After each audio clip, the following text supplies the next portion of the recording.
Buenas tardes, bienvenidos, bienvenidas, como digo siempre, a la Casa de la Mujer, que es la sede del Servicio de Mujer e Igualdad del Ayuntamiento de Zaragoza, desde donde se programan las actividades para la promoción de la igualdad y, sobre todo, también para erradicar y prevenir las situaciones de violencia de género, igual que la atención a las víctimas de violencia de género.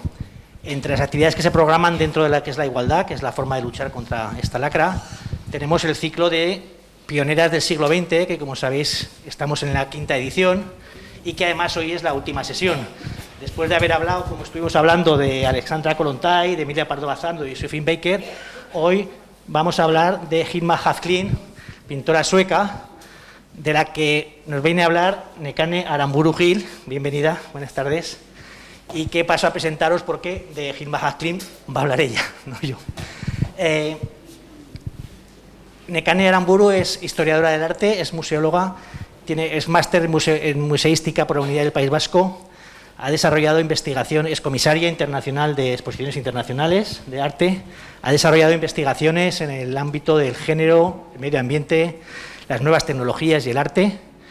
Y desde el punto de vista laboral hay hay mucha trayectoria que tiene desde los años 90 en diferentes ámbitos de lo que tiene que ver todo con la gestión cultural, la gestión del mundo artístico, pero hay dos aspectos que a mí me parece que son fundamentales. Uno es el más conocido, tal vez, que fue directora durante 7 años del Museo Ais Barloar de Palma de Mallorca, el Museo de Arte Contemporáneo de Mallorca, con una trayectoria increíble, con una gran proyección en todo el Mediterráneo, con un dinamismo que le dio a ese museo que ha sido reconocido internacionalmente, pero ya antes venía de hacer otro gran proyecto que yo creo que tenía que ver con el arte y el urbanismo, que era el proyecto Ciudad de Vitoria. Desde esa trayectoria de los años 90, con toda su trayectoria de comisariado de exposiciones internacionales, con todo el trabajo que sigue desarrollando, que ella también nos contará algo, en Latinoamérica, en Estados Unidos, en Francia, desembarca hoy en Zaragoza para hablarnos de esta pintora, Hilma af Klint, cuya obra, pues como veremos, fue descubierta tardíamente y que, como con otras mujeres, su producción ha quedado siempre invisibilizada. El ciclo Pioneras del siglo XX lo que trata de ver, de nuevo, es visibilizar o dar a conocer una producción, una obra, que no es que no estuviese, sino que estaba ocultada por el patriarcado, estaba ocultada por el poder y que de alguna manera tenemos que seguir reivindicando como parte de la cultura de todos y de todas. Yo os dejo como os contamos otras veces, la idea es estar como 1:15, 1:30, digo también para que os hagáis a la idea, ¿de acuerdo? Expondrá Nekane su proyección sobre Hilma af Klint y posteriormente habrá un turno de preguntas para quien quiera hacerlas, ¿de acuerdo? Muchas gracias y luego nos vemos.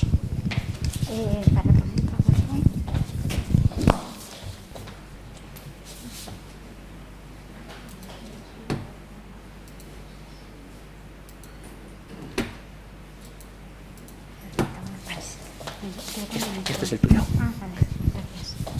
Bueno, me quito esto. Buenas tardes. Muchas gracias por haber venido. Quería agradecer, en primer lugar, al Ayuntamiento de Zaragoza, al área de igualdad, el trabajo que están desarrollando durante todo este tiempo, la invitación y, por supuesto, a las personas que pusieron en marcha este proyecto de Clásicas y Modernas, Laura Freixas, pero también Fátima Anjo, que pensarán en mí para concluir el ciclo de este año, ¿no? Me habían propuesto otra mujer y yo les hice la oferta de hablar de Hilma af Klint. ¿Por qué? Pues porque creo que es exponente de un tipo de perspectiva de analizar lo que ha sucedido en el siglo pasado, cuestionándonos también cómo pensamos, cómo intentamos aprender la realidad y transmitirla. Y porque me parece que es un ejemplo de nuevas pedagogías, de nuevas maneras de enfocar problemáticas feministas. Les invito a acompañarme en este viaje con Hilma af Klint. Para ello, comentarles que no es nada importante el hablar de su historia, porque yo creo que hay muchas historias sobre nuestras biografías también, ¿no? Hay muchas vías de entrada y no está como cosa como cronológica, ¿no?, de desgranar las vicisitudes o los argumentos que pueden formar parte de cualquier documental o serial, tampoco aportan excesivamente. Por eso y por la personalidad de Gilma, les invito a que hagamos un viaje por los entretiempos, por los espacios-tiempos, saltando del presente al futuro y del futuro al pasado. Vamos a cerrar brevemente los ojos, un momento, y a sentirnos como ella cuando estaba en aquel momento estudiando teosofía, estudiando procedimientos, investigaciones para ser técnicamente buena, para reproducir lo real, y cómo dio un giro a su alrededor. Abrimos los ojos y vamos a pensar que el tiempo no existe y que ella es una mujer de hoy en día que puede estar perfectamente aquí sentada y con los mismos problemas que tenemos nosotras. Así que esta obra que había detrás mío es una de las últimas. Y bueno, voy a intentar pasar las imágenes, dejar el micro y seguir con este. Como ven, tiene diferentes elementos iconográficos propios del cristianismo, pero que hay algunas figuras extrañas, sintetizadas, pero también como unos rostros. Es fascinante. Bueno, también decirles que toda la información está en Internet, como ya sabemos, y entonces es con qué vías de entrada, con qué vías de análisis podemos enfrentarnos a ellas. Estas imágenes se pueden encontrar también en Internet, pero yo creo que también lo interesante es a veces ampliarlas y centrarse en algunos elementos. Por ejemplo, en la parte superior, hay como una especie de hombre que es interesantísimo, ¿no?, observarle. Entonces, ¿qué es lo que pasa? Esta artista que utilizaba lo figurativo y utilizaba también lo abstracto, ¿no? Bueno, hay otra cuestión que creo que es importante que nos acompañe en este viaje, que es un pensamiento cristaliza el universo. Eso es de ella. Nos han dicho todos estos libros de autoayuda, ¿no?, que se han puesto de moda recientemente, como El Secreto, que habla de la física cuántica, que todo lo que pensamos puede convertirse, la energía puede convertirse en algo real, ¿no? Ella se sitúa en este campo. Cuando hablaba de la importancia que tiene también en la obra de Gilma analizar lo micro y lo macro. Este es un fragmento de uno de sus cuadros, es de 1915, y es la parte central tomada muy de cerca. Es de una de las exposiciones que fui a ver, y es de la serie del Cisne, que ella de cada serie hace muchísimos cuadros, y en general la pieza es bastante más grande. Aquí se ve otro fragmento. Se puede ver también el tipo de pincelada que realizaba en la pieza, y esta es la obra en general, ¿no? Como se ve, es una síntesis de elementos. Bueno, Gilma Azcliffe nació en 1862 y murió en 1944. Como he comentado, las pautas espaciotemporales tampoco es que sean excesivamente importantes, pero nos dan una especie de baliza para pensar qué es lo que estaba sucediendo alrededor de ella en aquel momento en el que tuvo su vida, su encarnación física. En aquel momento, de finales del siglo XIX, pasaban muchas cosas. Ella vivió 2 guerras mundiales. Le interesaban los límites de la realidad, la frontera entre la ciencia, lo real y lo que el arte podría permitir trascender. Por eso se interesó muchísimo en la ciencia. Recordemos que es un momento esencial para los descubrimientos científicos. Voy a citar algunos que creo que es interesante para lo que luego veremos, ¿no? Por ejemplo, se producen los primeros descubrimientos sobre radiactividad y descubrimientos del electrón. Es en 1897, a cargo de John Thomson. Pero en 1898 ya Marie Curie estaba con el tema del radio, recordarán. En 1915 Einstein presentó la teoría de la relatividad general, en la que reformuló por completo el concepto de gravedad.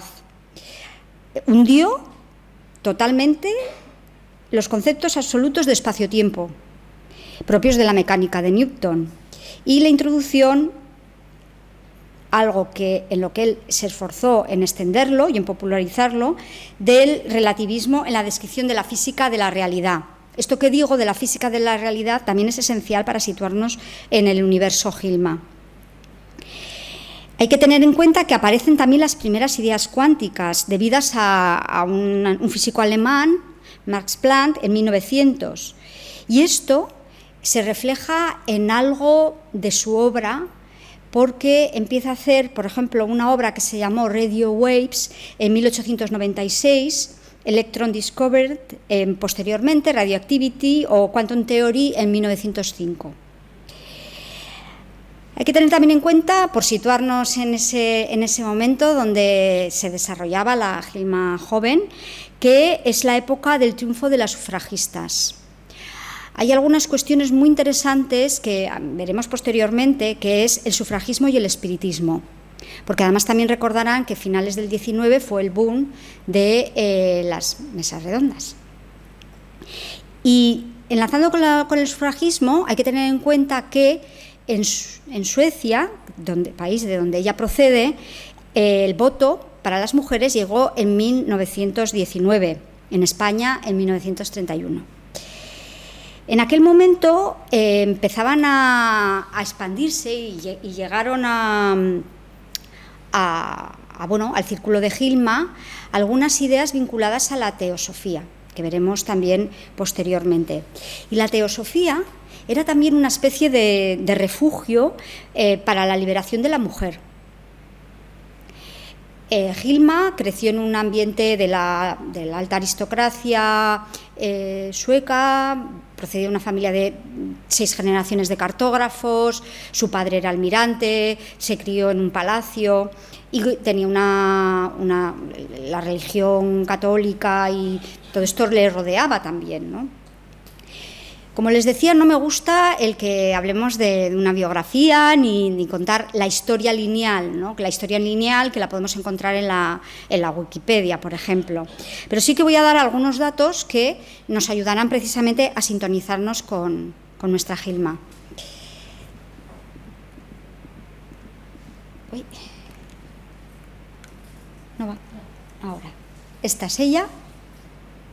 Hay varios retratos. No sé por qué no va bien.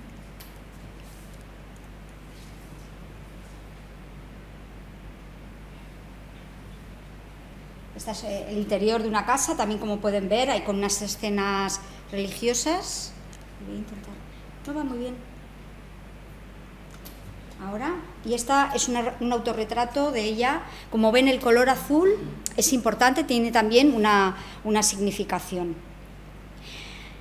Hay que tener que considerar que una de las cuestiones por las que se ha hecho famosa recientemente es porque se le ha etiquetado de pionera de la abstracción. También un tema que me gustaría que profundizáramos. Bueno, ella empezó a ser conocida en 1986 a raíz de una muestra que se llamó Spiritual Art en Los Ángeles, que se hizo en el Los Angeles County Museum of Art. Y es una expo que sacó por primera vez la obra que había estado muchísimos años guardada por parte de su sobrino Eric. ¿Por qué? porque ella dijo en su testamento, esperó a morir a que él llegara de uno de sus viajes, porque también era marino, que su obra no se entendería hasta 20 años después de su muerte, con lo cual se quedó como guardada en un almacén que además, bueno, todo esto de los museólogos, temperatura, humedad, no correspondía a nada, pero milagrosamente sobrevivió a todo este tiempo. La tesis de esta exposición era que el comisario había observado que artistas como Kandinsky, Mondrian, Malevich o Kupka producían una estética de la abstracción inseparable de doctrinas derivadas de la teosofía y de nociones afines a lo espiritual y lo oculto como algo innegable, ¿no? Ella, en realidad, durante toda su vida fue conocida, excepto en círculos más reducidos, donde pudo presentar alguna obra de estas abstractas, era conocida por pintora de naturalismo, de paisaje, de retratos. Además, tenía fama de ser muy puntillosa a la hora de reflejar exactamente la realidad de un rostro y no embellecerlo o no idealizarlo. Pues no va. Este es el tipo de paisaje que ella hacía, ¿no? Estamos en 1903 y es de lo que vivió. También hay que tener en cuenta que en aquella época estaba como de moda que la burguesía alta enviara a estudiar arte a sus hijas, de manera que también tuvieran una especie de sustento y de independencia. Y eso fue lo que pasó con Hilma. Primero estuvo en una escuela de artes variadas y luego finalmente entró en la Real Academia Sueca de las Artes, ¿no? Ahí, bueno, tuvo la suerte de obtener con unos compañeros suyos, después de licenciarse, era la segunda generación de mujeres que salía de esta academia, y tuvo un estudio para realizar el tipo de obra que era un poquito esta. Lo que sucedió, y esto es algo que ha pasado también con otros casos de mujeres que empezaron a practicar un tipo de obra artística canalizada por, que es un poquito el intríngulis de la cosa, canalizada por información que les llegaba de otras esferas, viene a consecuencia de un hecho dramático. Esto también lo dejo como muy abierto a bueno, las creencias de cada uno, si se cree en la reencarnación, si se cree en la posibilidad de que haya seres que nos guíen o simplemente energías. En cualquier caso, ella creía en esto como pues otros coetáneos de su época. Es curioso porque toda la cuestión espiritista sucedió a finales del 19, vamos a ver.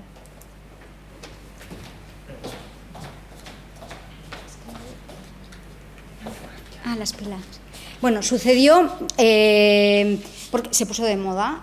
Por ejemplo, un caso muy claro, Víctor Hugo entró a las famosas mesas redondas espiritistas a raíz de la muerte de su hija. O, por ejemplo, tenemos el caso de otra... Muy bien, perfecto, gracias. Para ver mejor, ¿verdad?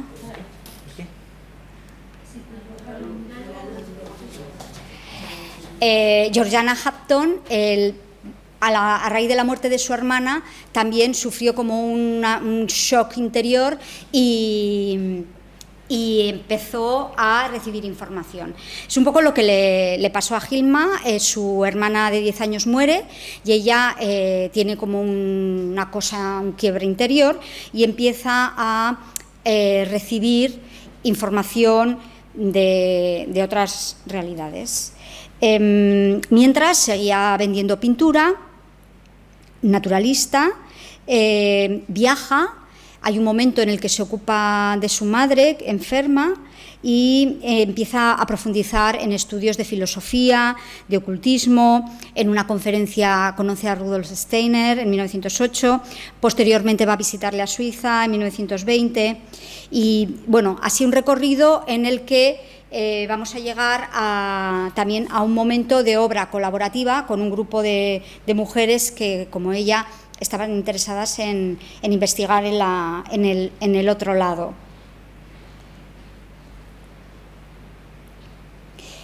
Bueno, pues no es de... sí,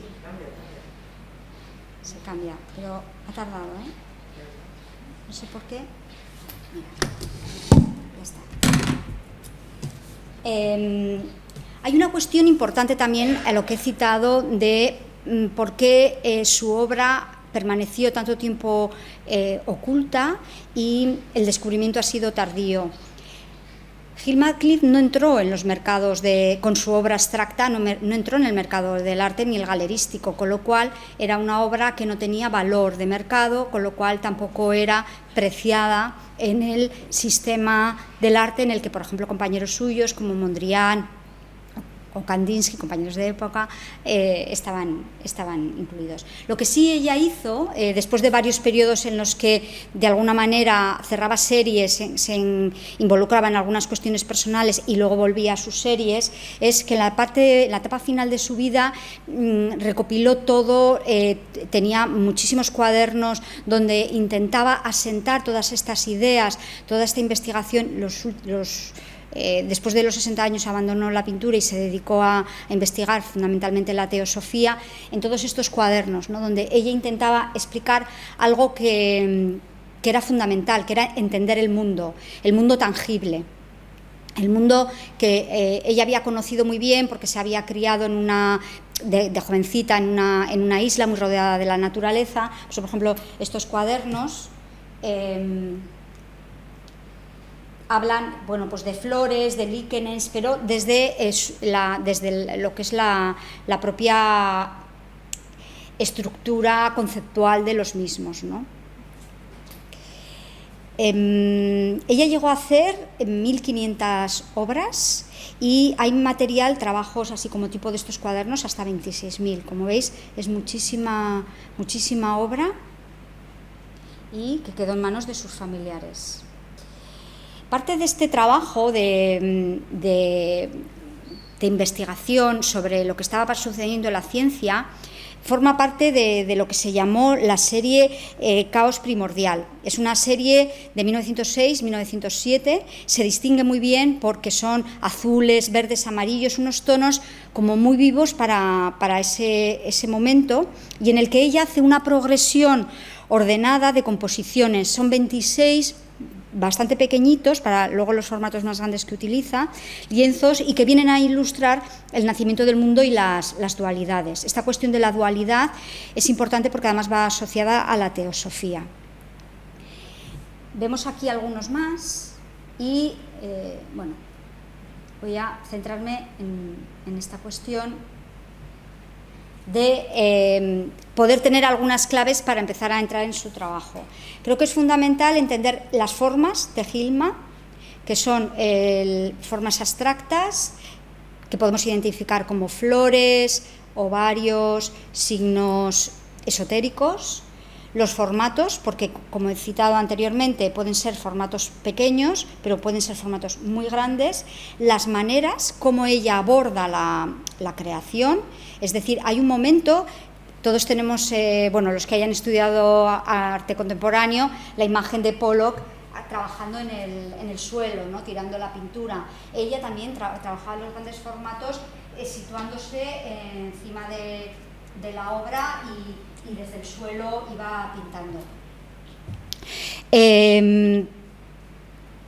Y luego los colores. Es fundamental, veremos en la evolución de los colores y cómo ella juega con los diferentes cromatismos. Los formatos, si vemos, más adelante vamos a ver los de caos primordial, son pequeños a formatos grandes, porque ella además hubo, sobre todo la serie de pinturas para el templo, ella se lo imaginaba con una museografía casi como de recorrido ritual para llegar a ellas y que tuvieran una forma como circular, ¿no? Algo que se ha intentado seguir en las últimas grandes exposiciones que se han hecho de Hilma. Este es en el Guggenheim, por ejemplo. Esta es esta idea, ¿no? de enfrentar, o sea, del diálogo que hacen las series entre sí. Y aquí, bueno, donde queda fenomenal es además jugando también con toda la espiral, ¿no? Porque hay algunas piezas que utiliza la forma orgánica, ¿no? de las caracolas. Esta la caracola más grande del sistema del arte, que es el Guggenheim, ¿no? Que ha sido recientemente. Pero independientemente de esto que vemos en la realidad física, que son los restos que ella ha dejado, que estamos ahora analizando desde el sistema del arte, pero evidentemente con lo que he dicho en la introducción, hay unos códigos secretos, unos códigos para iniciados que habría que desentrañar. Por eso creo que es importante seguir pensando en las pararrealidades, es decir, que estas realidades que ya nos dice la física cuántica, ¿no? Que podemos vivir varios universos paralelos, incluso que podemos la particularidad de saltar entre el espacio-tiempo, y que la no linealidad del tiempo es fundamental, por ejemplo, para plantearnos algo que también se ha planteado muchísimo desde la historia del arte, ¿no? Que la historia del arte no es una, hay muchas, tantas como historiadores, tantos como corrientes, como colectivos, y enfoques e intereses personales en que pues unos salgan y otros no, o que realmente aquello que nos explicaron de Renacimiento, Barroco, esta cosa de acaba un periodo y llega Picasso y luego llega Barceló, bueno, pues hay otras cuestiones para verlo, ¿no? Porque incluso hay obras, ya lo veremos, que se anteceden a muchas cuestiones que sucederán, con lo cual vivimos casi en un humus de las posibilidades absolutas de poder saltar de las diferentes opciones, ¿no? Eso sí que me gustaría para poder entenderla a ella, porque ella pensaba así. Entonces, nosotros, bueno, pues de nuestro formateo de todos los días, de levantarnos a las 9 de la mañana y luego ver el telediario del mediodía, pero ella tenía una noción también del espacio-tiempo que venía de toda la filosofía, teosofía, antroposofía que había estudiado. Verán también cómo en todos estos códigos ella llega a una síntesis muy fina, ¿no? Este cuadro, ¿no? Que es blanco-negro, un círculo, ¿no? Esta es una serie que habla de las religiones. Entonces, vamos a tener en cuenta estas cuestiones que he mencionado para el recorrido que vamos a hacer a través de su obra. Primero, la física cuántica, importante. Después, el pensamiento dual. En cuanto al pensamiento dual, podríamos decir que es algo que viene de todas estas filosofías, ¿no? Es decir, hay una tendencia filosófica que en oposición al monismo, al ver, considera como principio de la existencia no una, sino dos sustancias diferentes. Descartes ya lo consideraba, ¿no? Que todo hombre se compone de dos sustancias independientes. Podríamos hablar de cuerpo, alma, podríamos hablar de bien, mal, podríamos hablar de Dios, demonio, ¿no? Todo el dualismo. Y es algo, la reconciliación de incluso volviendo un poco a estas pinturas que hablan de las religiones, a la filosofía oriental, ¿no? De lo que es arriba es abajo. Todo esto, lo que es arriba es abajo, lo que es abajo es arriba, esto está muy presente en el pensamiento y en la obra de Hilma. Y Y bueno, todo lo relacionado con la revolución cuántica, que produjo un cambio inevitable en la visión del mundo y demostró que todo lo que está a nuestro alrededor está conectado por infinitos campos cuánticos, por lo tanto el hombre no está ajeno a ello.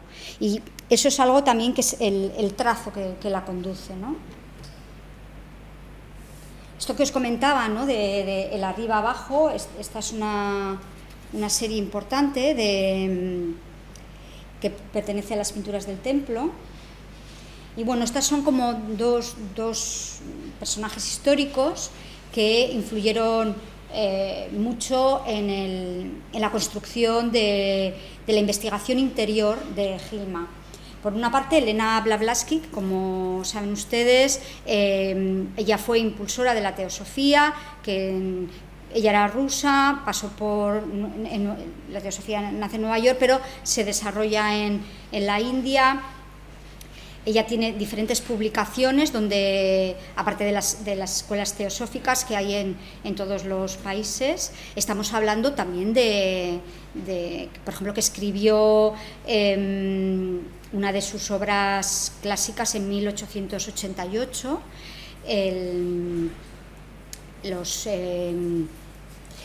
una especie de libros donde desarrolla unos elementos secretos, ¿no? Que ella viene a decir que no es su escritura, sino que es una escritura que le viene y que ella simplemente la manuscribe. O en el caso de Rudolf Steiner, que partiendo también de la teosofía, él se disgregó, digamos, del campo de ellos para practicar un tipo de línea filosófica en una escisión de lo que producía Elena Blavatsky, usando esa expresión de antroposofía para destacar los aspectos centrales relativos al conocimiento del hombre y oponerse así al movimiento anterior. Entonces, estos conceptos se basan más en los misterios de egipcios y griegos y en las creencias orientales y desemboca en un panteísmo, donde se entiende la necesidad de practicar rituales para que los iniciados puedan acceder a la percepción de las realidades ocultas y de los espíritus astrales. Todos estos símbolos, que los muestro para poder luego relacionarlo con el tipo de obra que veremos, estos por ejemplo son los de la antroposofía, van apareciendo en determinados momentos en su obra. Como les digo, no me gusta ir hablando de evolución, pero sí que siento que hay como bloques que son diferentes según esté Hilma por dentro en determinados periodos de su vida. Esta es la parte que he comentado más, que incide en la ciencia.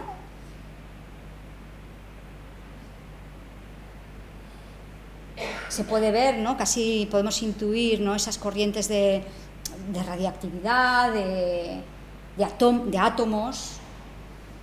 Este es caos primordial, que es eso, 1906-1907. Hablamos de una época muy incipiente, ¿no? Para este tipo de investigaciones. ¿Se ve bien? Sí. Vale.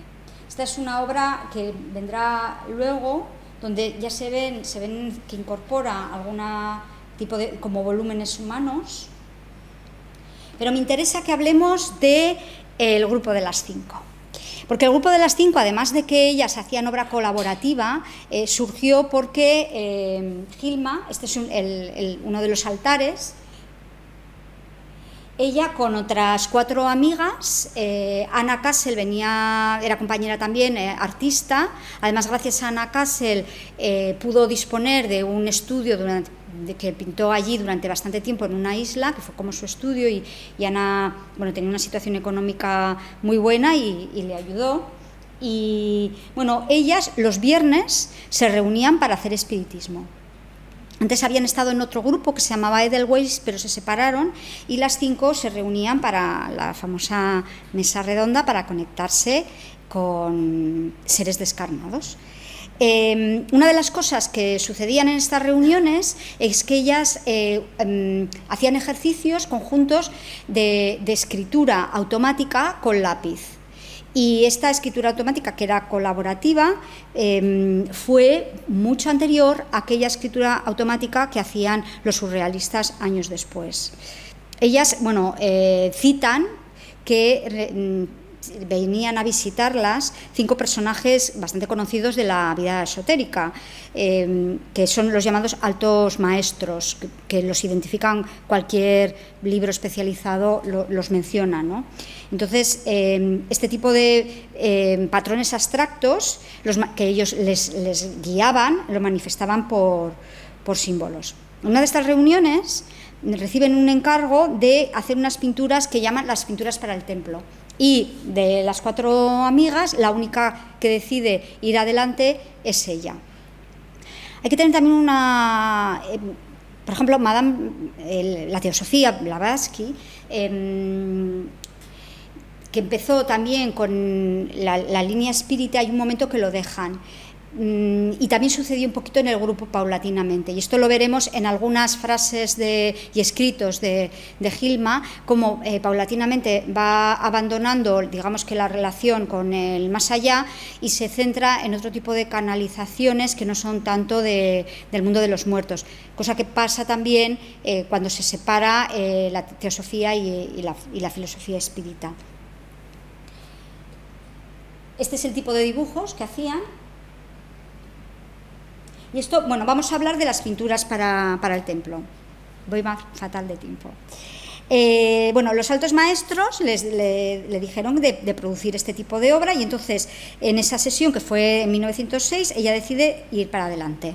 De 1906 a 1915 realiza 193 obras, y ella va diciendo, hay como 3 partes donde ella va cambiando también, cambia por dentro, o sea, es también como ella se construye frente a todo lo que pasaba alrededor. Entonces dice, los cuadros se pintaban directamente a través de mí, sin dibujos previos y con mucha fuerza. No tenía ni idea de lo que debían representar los cuadros. Sin embargo, trabajé con rapidez y seguridad sin cambiar una sola pincelada. Un poco más adelante, dice, porque va teniendo menos control de lo que le llega por parte y se siente como más libre. No es que tuviera que obedecerse ciegamente a los altos señores de los misterios, sino que debía imaginar que estaban siempre a mi lado. Y ya, bueno, hay un momento de parón, está un tiempo cuidando a su madre, y cuando vuelve en 1912 ya no describe el proceso como que es un espíritu externo el que actuaba a través de ella, sino que en su lugar Klimt dice que recibía información, mensajes, y tenía un mayor control subjetivo sobre el proceso. Hay un momento, como he dicho en la introducción, en 1920, después del primer encuentro con Rudolf Steiner, que va a verle a Suiza para proponerle hacer algún proyecto en la sede de él y también preguntarle si quería ser su maestro, a lo cual él, desde una perspectiva un poco distante, le dijo que no necesitaba maestros, que ella ya se valía por sí misma, y que además su obra que la guardara porque no le iban a entender hasta dentro de 50 años. Ella siguió adelante y empezó a sentirse más libre. Es decir, que se nota mucho porque hay un momento en el que esta libertad le hace como incorporar más elementos de ciertas iconografías tanto, bueno, de las religiones como de formas geométricas.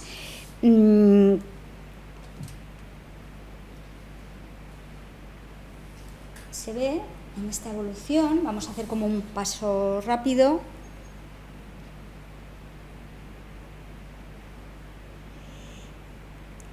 En los que hemos visto, por ejemplo, lo que le decían es, debía ejecutarse 10 cuadros de belleza paradisíaca. Los cuadros debían de ser de colores que fueran educativos y me revelaran mis sentimientos de forma económica de dar al mundo una visión del sistema de 4 partes en la vida del hombre. Bueno, esta es, por ejemplo, la famosa serie del cisne, que, como verán, progresivamente también hay momentos en los que lo liofiliza, por decirlo de alguna manera, y lo convierte en mucho más abstracto, ¿no? En este cuadro, bueno, no sé, igual no se distingue muy bien, pero dentro hay una especie de trazos de líneas de colores. Esta es una serie que realizó sobre las religiones. O sea, ella era una investigadora, una profunda investigadora, de hecho paró de hacer obra, en algunos sitios dice entre 1920 y 1922, y se consagró los últimos años de su vida a investigar, a trabajarse por dentro, a escribir, a analizar la teosofía en profundidad. Y un poco esto que nos comentan, ¿no? De, bueno, ella se adelantó con años, hemos visto obras de 1906, 1907, a los famosos padres de la abstracción. De hecho, Kandinsky escribe su famoso tratado en 1911. Aquí, bueno, recordando un poquito cómo iba la estética, o Mondrian, esto es de 1926. O Malevich, su famoso, bueno, claro, en el fondo de la diapositiva no se ve, bueno, se ve bien, ¿no? La distinción, es cuadro negro sobre fondo blanco, y esta es obra de ella. Estas son algunas de sus series, que estas son las del átomo. Pero hay una cuestión que me gustaría transmitirles, y un poco innovando estas lecturas que nos vienen dadas y que a mí personalmente me molestan bastante, porque creo que se juegan las partidas con las mismas cartas del pensamiento heteropatriarcal dominante de la gran historia del arte con mayúscula. En realidad, si nos hemos sintonizado con Gilma, a ella le daría igual ser la primera o no, o estaba en otra liga, estaba en otra cosa. Ella investigaba y producía un tipo de obra, pero la codificaba de una manera porque hacía un proceso que era un proceso interior. Tenía su trabajo que vendía, su trabajo, pues eso, de paisajes, pero este tipo de piezas que son tan impresionantes porque simplemente los formatos, los colores, la estrategia de liofilización, ¿no? Es como muy pura y es un tipo de lenguaje que nadie había empleado hasta ahora. Pero ella viene de que trabaja con lo invisible para hacerlo visible. Está en otra cosa. Está en un tipo de pensamiento filosófico, en un tipo de pensamiento guiado, a su parecer, por seres de otros niveles, y está en un tiempo que es un no tiempo.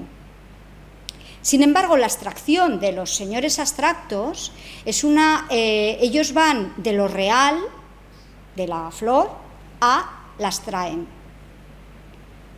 Entonces son planteamientos que no tienen nada que ver, con lo cual no podemos, y creo que esa es como la gran esencia de que tenemos que, lo más importante sobre todo también es cómo nos educan, cómo educamos, cómo contamos las realidades, ¿no?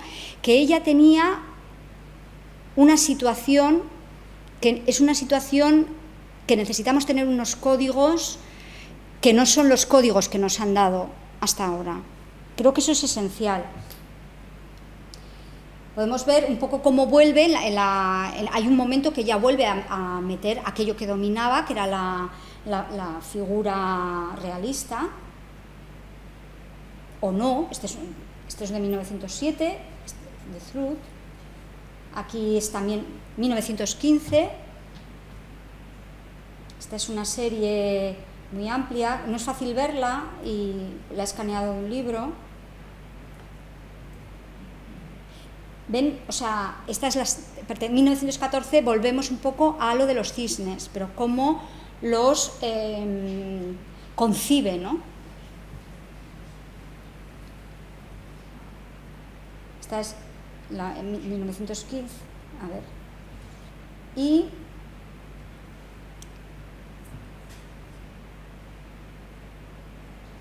hacemos un recorrido.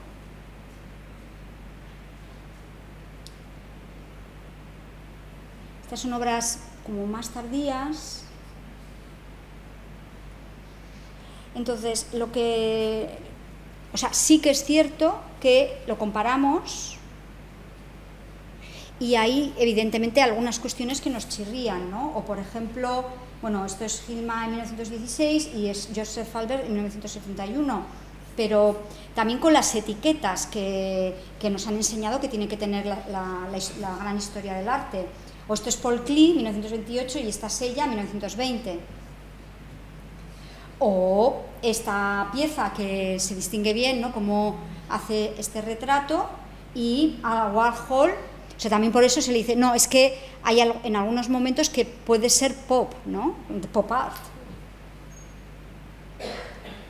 Pero también me gustaría, o sea, open mind, que estaba ya toda esta información, que hay gente que habla de que está en el Akash, ¿no?, cuando se hacen los registros akásicos, que ya está, todo esto era una información que estaba, o sea, cada uno opera también con la información de su momento, y es cierto que Kandinsky estaba muy interesado también por todas estas líneas de investigación filosófica. Entonces, esto es una imagen de los famosos círculos que aparecen en los campos, de repente, sobre todo son ingleses, y que es un poco como los ovnis, que aparecen en épocas de crisis, aparecen este tipo de círculos, ¿no? Y entonces, bueno, aquí hay más. Esto es puro Gilma. Sin embargo, hay teorías, son los extraterrestres los que hacen los famosos círculos, ¿no? Pero estas son las líneas de Nazca también en Perú. O esto es dos bajorrelieves egipcios, ¿no? Entonces, en los egipcios ya el Horus, el sol, el círculo, formaba parte de algo sobre lo que giraba todo, ¿no? Y también lo abstraían. Entonces, un poco como conclusión, porque cada vez me queda menos tiempo, creo que es importante esta cuestión del heteropatriarcado, las historias del arte, reivindicarlas todo el rato, y porque nunca tendremos la verdad absoluta de nada, porque además todo cambia, incluso la vida de ella. La vida de ella hay lugares donde nos la sitúan. Claro, estuvo toda su vida trabajando haciendo ese volumen de obra tan espectacular, ¿no? Entonces, depende de dónde mires, te la ponen como una abnegada muchacha monjil, consagrada a la producción de toda esta iconografía. En otros casos se anula su libertad sexual, que la tuvo. Hay muchas Gilmas, y además los datos que trascienden, algunos se pueden decodificar de lo que ella dejó escrito, pero evidentemente todas estas biografías, los datos personales, no cuidó a su madre en los años tal, es un poco peligroso, ¿no? Evidentemente son los puntos de apoyo para los que nosotros podemos igual reconstruir el devenir de un alma que pasó en un momento dado y único, ¿no?, allí en Suecia, ¿no? Pero incido sobre todo en esto, en la posibilidad de saltar la linealidad de los acontecimientos, en que por supuesto ella trabajaba en realidades paralelas transnaturales, como lo han hecho muchísimos artistas, muchísimos escritores. El caso de Víctor Hugo, lo he citado, podríamos hablar de muchísimos más, y bueno, pues está todo también por estudiar y decodificar desde estas perspectivas. Libros hay un montón. Este es el primero, el que he mencionado, de 1986, donde aparece su obra. Hay muchas nuevas teorías que un poco también con el tema del paquete feminista las agrupan, y entonces pues es verdad, Hilma Cliff y Edma Kunz tuvieron esa deferencia por lo transnatural, y esta es una expo colectiva. Esta es una interesante sobre la relación también entre Anna Cassel y Hilma Cliff. Pero bueno, también hay otro paquete, que es el de Georgiana Hampton, Hilma y Edma Kunz.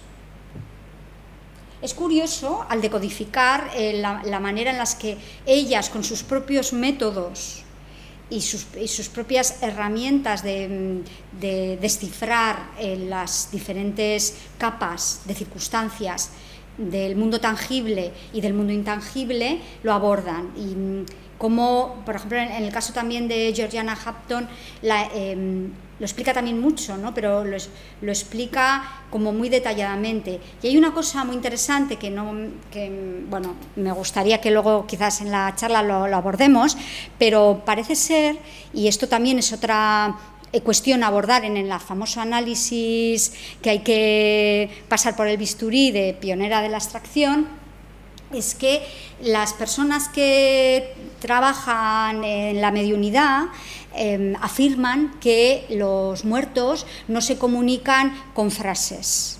Aunque sí que es cierto que hay algunas mediums, como el caso de Georgiana, que transcriben las frases, o Josefa Tolrá, pero los muertos lo que hacen es lanzan el paquete, digamos, ¿no? En global, como en la abstracción. No dicen: Antonia, vete a buscar el tesoro que dejó el tío debajo de la mesa Camilla. No, es el concepto. Entonces, esa relación también de la manera de comunicación que no es verbal, sino que es de una emisión de un globo, que cada vez estamos también más acostumbrados a hacerlo, pues también es próximo a estas mujeres que trabajaron sobre estas líneas. Este es otro cuadro famoso y pues ahora hay mucho material. Pueden encontrar en internet diferentes vertientes. Este es un documental que se ha estrenado hace poco. Incide mucho en toda la parte de, claro, como era mujer, estuvo ignorada mucho tiempo y se le adelantó en la etiqueta de la abstracción. Otros se recreaba bastante y tiene bastantes entrevistas de personas del mundo del arte y algunos datos biográficos. Y esto es un poco hasta donde puedo llegar. Nos quedan unos minutitos y espero que esta aproximación, para intentar conocer qué es lo que pasaba en el interior de Gilma cuando actuaba tanto en su vida como pintora profesional, como pintora que utilizaba la creación para otro tipo de cuestiones mucho más allá de algo vinculado con el sistema del arte.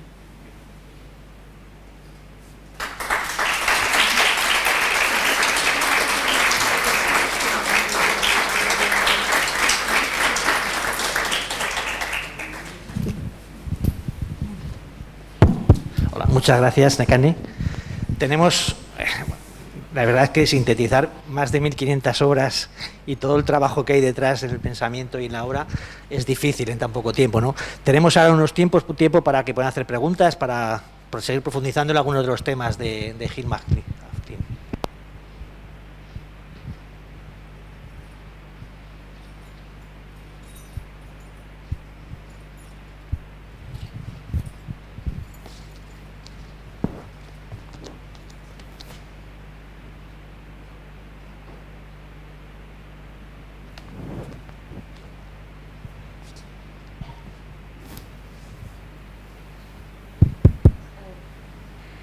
Buenas tardes.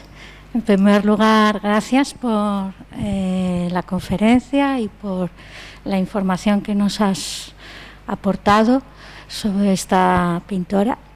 A mí me ha quedado una duda, o una inquietud más que duda, después de oírte hablar, y es sobre el tema de cómo se llega a la abstracción en la pintura. Es evidente que, por ejemplo, Kandinsky y otros evolucionan, o sea, pasan por distintas fases y llegan a la abstracción a través de una progresión, desde pintura figurativa hasta distintas fases, distintas influencias. Sin embargo, después de escucharte, parece que Gilma llega a la abstracción de la noche a la mañana. Es decir, sácame del error si no es así. El grupo de las 5 has mencionado el grupo espiritista de las 5, como que empiezan con una especie de escritura automática y de ahí, a partir de ahí, yo he entendido, que así nos lo has querido expresar, ella experimenta con la pintura y empieza a hacer algo no figurativo que hasta entonces nadie hacía, que en ninguna academia, ninguna exposición existía sobre ello, y lo hace encima antes de que Kandinsky publicara su famoso tratado de lo espiritual en el arte, antes de 1909, 1908, etc.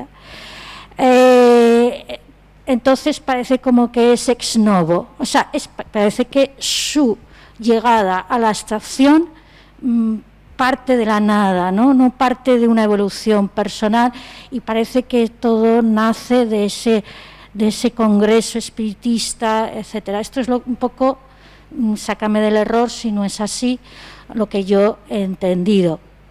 Claro, esto a mí, el hecho de que esta autora, esta artista, no llegue a la abstracción a través de una evolución,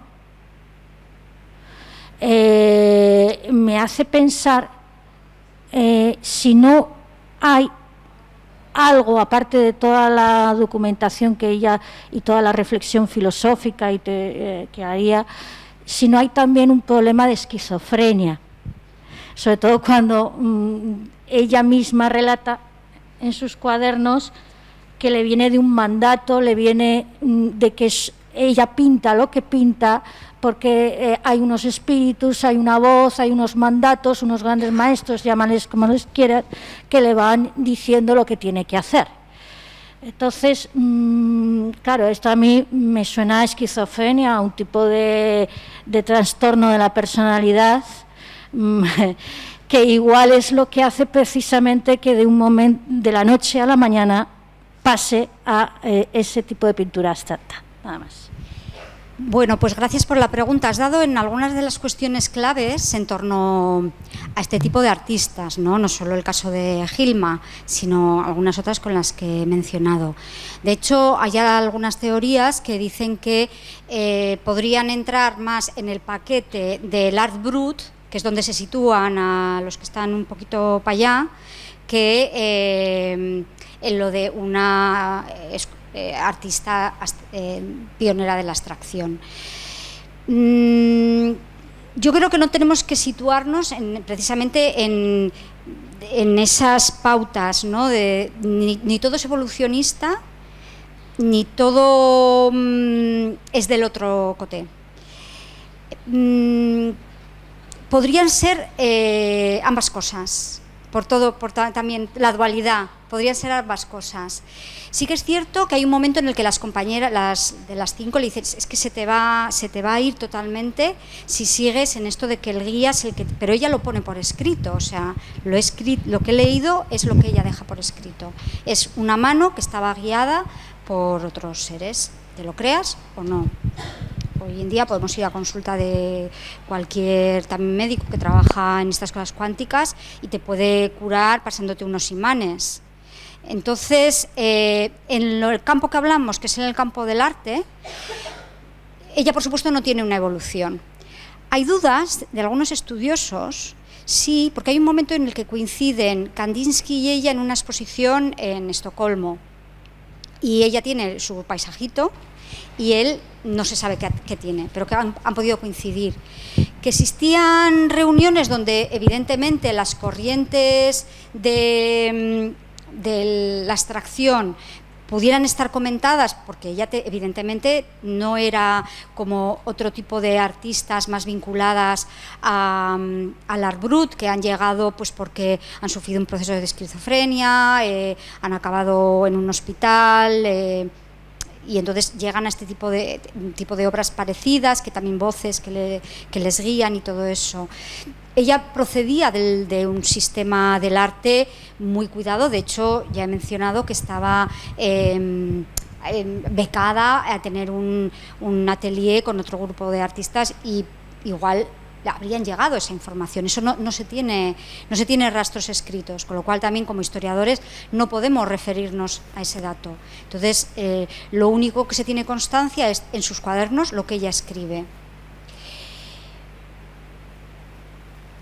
Tampoco tengo mucha, voy a utilizar el término fe, en estas teorías evolucionistas, ¿no? De que, bueno, pues sí, nos lo han contado también así, ¿no? Picasso pasa de la etapa azul, luego tal, lo liofiliza.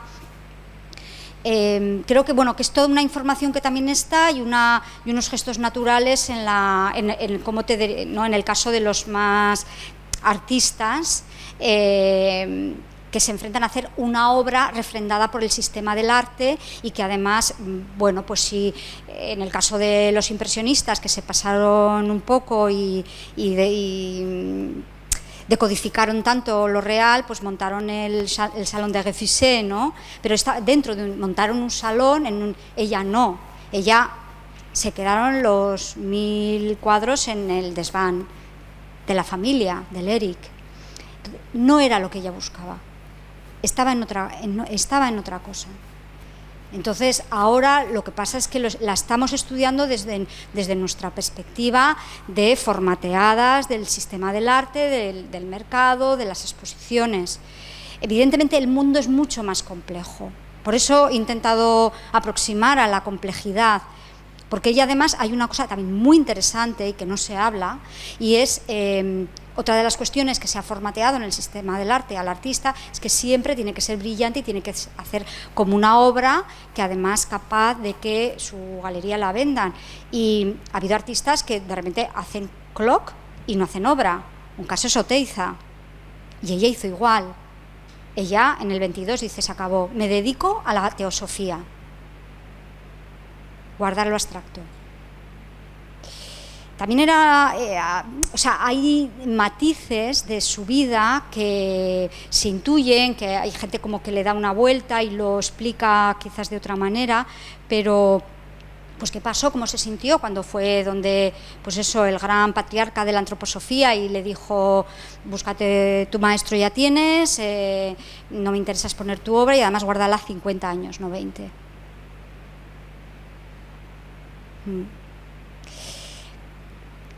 Seguramente, igual dentro de 10 años, la entendemos de otra manera también. Por eso no podemos, yo aseverar algo, o sea, siempre, pues cuando se asevera algo es muy complicado. Y sobre todo, bueno, los cuadros de ella y los textos es lo que nos queda para entenderla. Lo que dices del Art Brut, hay gente que lo ha dicho también. ¿Qué más da? Si Dufay era también y no tiene cuestionamiento, ¿no? Es todo lo que nos digan.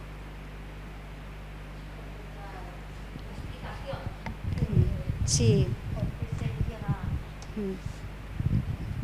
No, es por encontrar, bueno, también imagino que con el tiempo habrá más estudios, más monografías sobre ella y igual aparecen más documentos, pero es por encontrar una explicación, porque sí que es sorpresivo que mientras otros pintores tienen que pasar todo un proceso, ella se lo salta, o sea, aparece de la noche a la mañana, hace lo que hace, y sobre todo es sorpresivo esa diapositiva que ha sacado de el cuadro amarillo sobre fondo blanco, creo que era del año 40 del 17, y lo comparabas con un cuadro del año 70, del 70, ¿no? Sorpresivo que lleguen al mismo punto. O sea, los dos en distintas épocas han llegado al mismo punto, a la misma conclusión, el mismo cuadro. Sí, pero también, bueno, pues seres humanos que investigan maneras de comunicar a través de las formas y los colores, ¿no? Y bueno, lo que he puesto de esa similitud con Warhol, pero bueno, está ahí. Pero a ella lo que le interesaba sobre todo también era entender la relación con la naturaleza. O sea, hay algo como de dentro, que necesita, que va muy con la antroposofía, de entender la naturaleza, de entender la luz, de entender el movimiento del agua. Y casualmente mueren los tres en el mismo año, en 1944. También es sorpresivo que lo hayas puesto así, porque da que pensar. Sí, las casualidades no existen, ¿no? Es todo muy sincrónico. Sí, Pero bueno, dicen que, bueno, ella también le atropelló un tranvía, como a Gaudí, y bueno, se quedó bastante mal del accidente y esperó a que volviera su sobrino, que estaba navegando, para dejarle bien explicadito lo del testamento. Y esperó a que volviera para dejarlo, porque era su legado para el futuro, que es un poco también como lo etiquetan en determinados proyectos expositivos.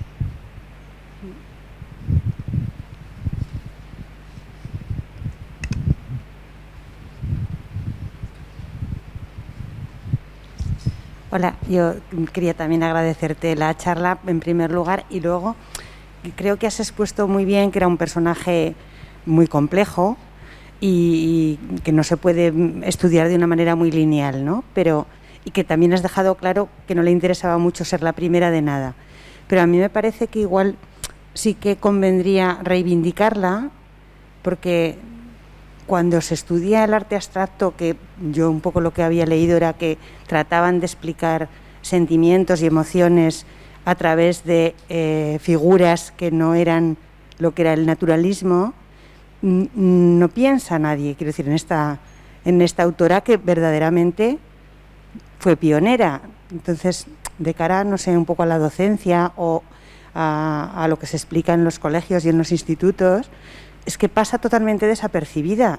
Se estudian los periodos artísticos un año detrás de otro en las escuelas y volvemos a repetir clichés donde han desaparecido montones de pintoras, pero esta especialmente, ¿no? Yo creo que hay que reivindicarla mucho por eso, ¿no? Porque aunque ella no estuviera en esa onda, es que fue una pionera. Me da igual un poco cómo llegó a eso, ¿no? Pero las obras son impresionantes y ahí están, ¿no? Y es que además se la ninguneó en su época, cuando le dijeron guárdate esto que no te va a entender nadie, y resulta que han pasado un montón de años y seguimos bastante parecido, ¿no? Entonces, un poco, no sé si hay una pregunta aquí, pero un poco es, pues, ¿qué se podría hacer para empezar a reivindicar estas figuras? Bueno, la clave, como siempre, es la educación, ¿no? Incluso estos foros de difusión, pero bueno, la educación artística, la educación en la sensibilidad holística de todas las vías de entrada, ¿no? Como lo he explicado yo hoy también, hablando de algunas cuestiones que normalmente no se hablan así en un foro cultural, pero dar herramientas, pero yo creo que también es súper importante, aparte de seguir incidiendo en la educación, en dar a las personas herramientas para que piensen por sí mismas. Porque esto que hablamos de Gilma, hay que pensarla también, hay que tener las herramientas para pensarla. Y si no se tiene una de qué es la teosofía, de qué es la historia de las religiones, te falta. Entonces sí que es cierto que qué tipo de enseñanza cultural, artística se está dando. Y evidentemente reivindicar siempre, pero es lo que queda, ¿no? También revisitar todo el rato lo que nos contaron, pero no solo del campo del arte, sino de todos.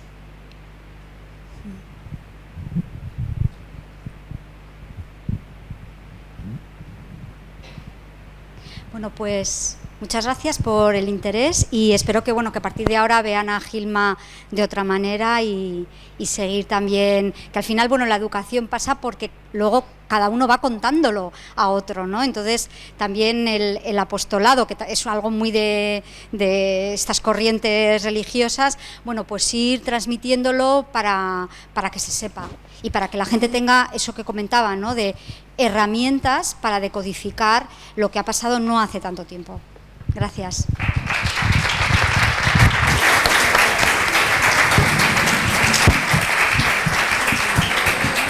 Muchas gracias, Nekane. Gracias a todos y a todas por haber asistido y esperamos seguir viéndoos por aquí. Muchas gracias.